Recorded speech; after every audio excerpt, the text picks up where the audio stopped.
What is up, everybody? This is right here, Bruchminati. What? And today we got something special going on. I'm going to be, hold on a sec. You gotta picture this. Picture this, pan right. You're nearing the end of the game.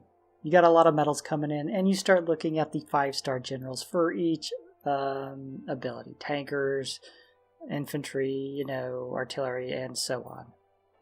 Trying to figure out which ones are the best so that you can be the most badass you can be. So we have to come up with a way to objectively look at them to determine which ones are better. And it would be systematic, so you can use the same approach from the tanks to the artillery to the infantry. So I developed a way. It's not very in-depth. But what I did and what I decided was the best way, because you're not just looking at who's going to be the best in the conquest or the campaign. You got to worry about the missions, completing the missions. That gives you a lot of resources. It unlocks important wonders. So you also got to worry about that, which you're going to need abilities and you're going to need the perks for. So what I did was I took the abilities and I took the perks and I added them together and came up with some number. Now, if that number is way higher than the other generals, you got to pick that guy because he's going to be good at doing missions. And look, all these guys are going to be good at the campaign and conquest because they're 5-star. You got to think about the missions. You need more perks to get these missions. Some of them have a ridiculous requirement. So that is why I added them together. I thought that was the best way for just all around best generals you can get.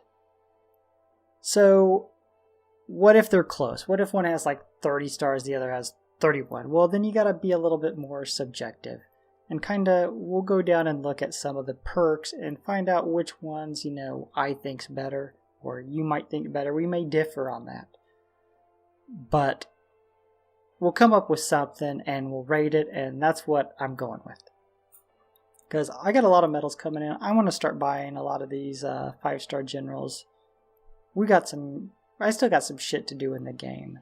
So without bullshitting too much longer, let's go ahead and look at the tank generals today. We'll look at artillery, MR, and then infantry, and so on. Now, the tank generals, a lot of people agree on this. Most of them are just like Patton, Guderian. Boom. And so we'll check that out today. Now, another aspect is this. You are given the 3 generals and their spaces, the ones you build up yourself. Then you have 3 spaces for the ones you can buy with actual money. Then you have a remaining 12 spaces to fill out with generals you can get with medals. Now, I think most of us are probably thinking 2 of each, and then you'll end up with 2 open slots, which I'll probably fill with another tank general and another artillery general. Well, let's go ahead and look at the tankers. Alright guys, here we are. We got Patton, we got Guderian, and we have Rommel. Now, Guderian doesn't have a price because I bought him, but he was 3,350 medals.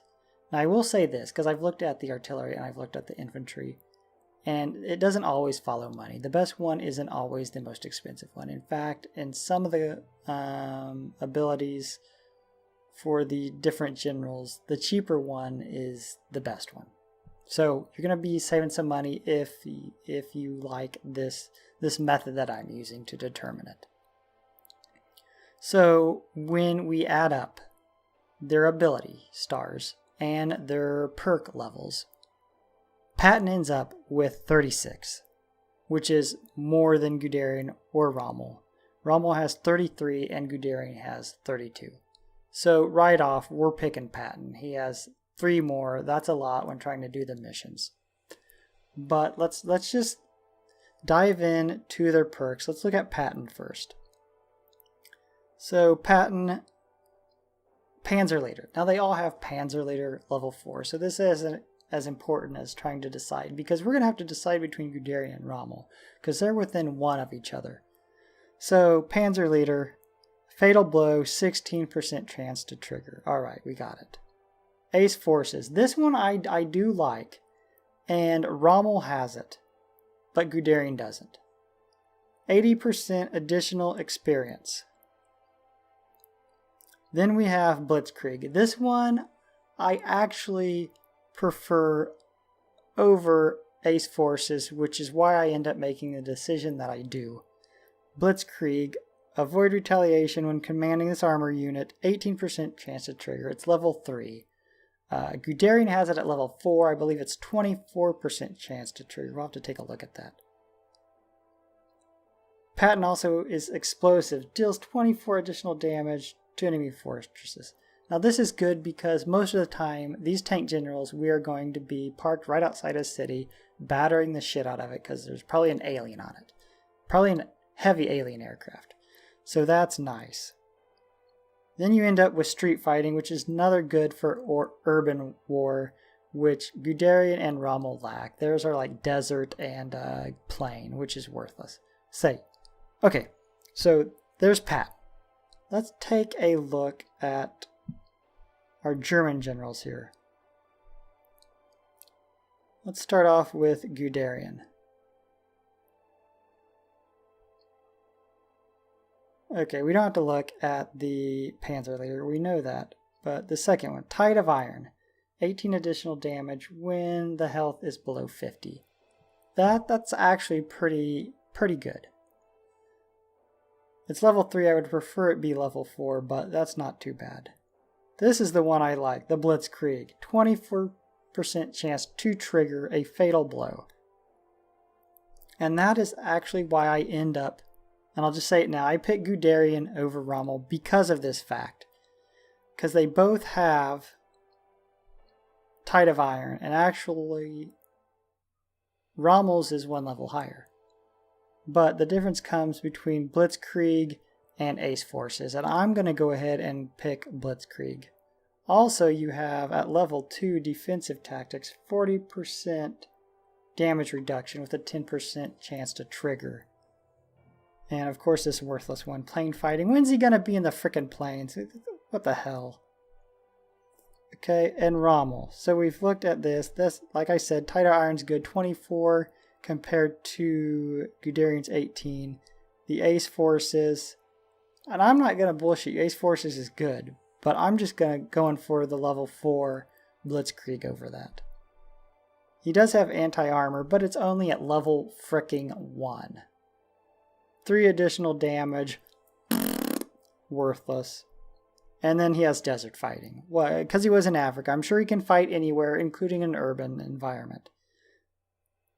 So, we are left with Patton is going to be number 1 because he has the far superior perks. He has like the best of both Guderian and Rommel with a couple extra that are good. The urban fighting and the explosive damage. So then when it comes down to Guderian and Rommel, Guderian's going to be number 2 because of the 4 Blitzkrieg. It has to be. Plus he has the defense, which is 40% less damage with a 10% chance to trigger, where Rommel has that anti-armor at level 1, worthless. They both have the worthless plain and desert. But anyways, Patton 1, Guderian 2, Rommel 3. That's going to wrap it up for our tank generals, taking a look at these guys. If you're enjoying this content, go ahead and slap the shit out of like and subscribe, and I will see you back here for our next upload. Peace. Bruchminati out.